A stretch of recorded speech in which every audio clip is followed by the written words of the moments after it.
while it's clear from the recent economic crisis that we must impose greater oversight, transparency, and accountability in the financial sector, we must also ensure that our financial regulatory restructuring does not negatively impact the ability of financial institutions to continue to provide the American people, our small businesses, and our communities with access to capital.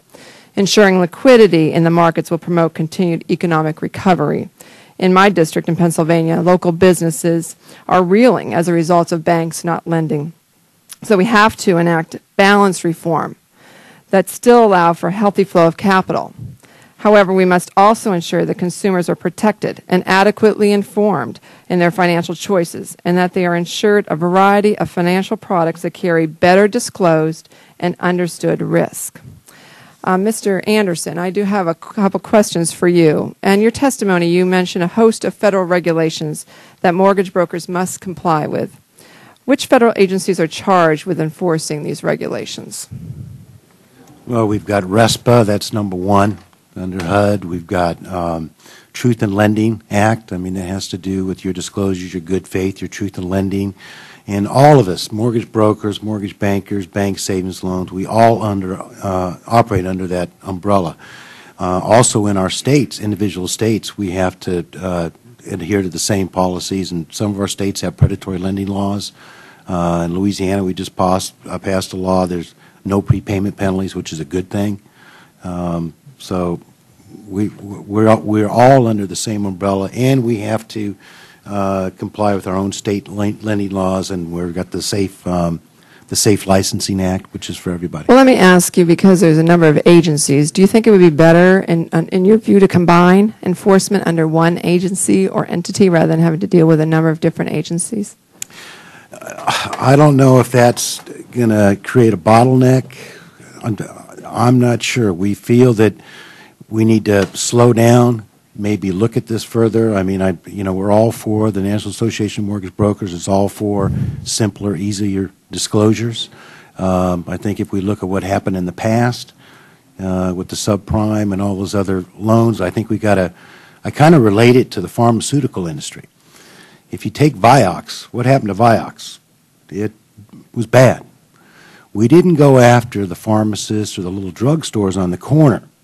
We went after the manufacturer. And I think if we control the manufacturer, that is the product, if the product caused the foreclosure crisis, we need to eliminate that product.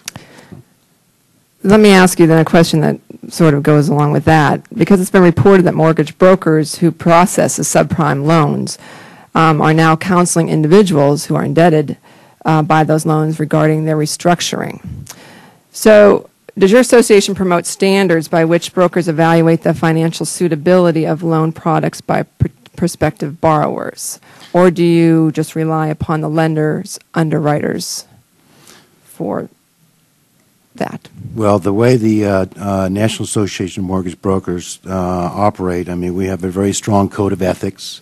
We do not have a fiduciary responsibility with the borrowers. We counsel the borrowers. We do not underwrite the loans. And I'll give you a prime example where the mortgage broker got blamed, and that was with Fannie Mae and Freddie Mac. And we know what happened there. But I can tell you guys, I mean, I've done a lot of loans, and Fannie Mae and Freddie Mac had an automated underwriting system. And they would approve borrowers at 100% financing with a 65% debt-to-income ratio before taxes. Now, can the mortgage broker turn that borrower down when it was approved by Fannie Mae and Freddie Mac? If we did take that approach, if I would turn somebody down for that, I could be sued because for discrimination or what have you. And those were the mistakes that happened. So what is your role then in this? I mean, the role as a mortgage banker, a mortgage broker, is to offer the products just like an insurance broker.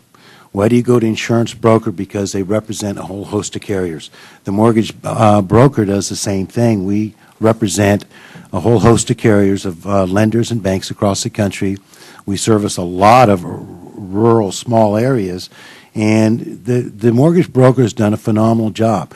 There's equal blame across the board for banks, mortgage bankers, So, mortgage so brokers. you don't have any financial stability standards then that you, as an association, apply? I mean, we have a strong code of ethics. Okay, thank you. My time is up. I yield back.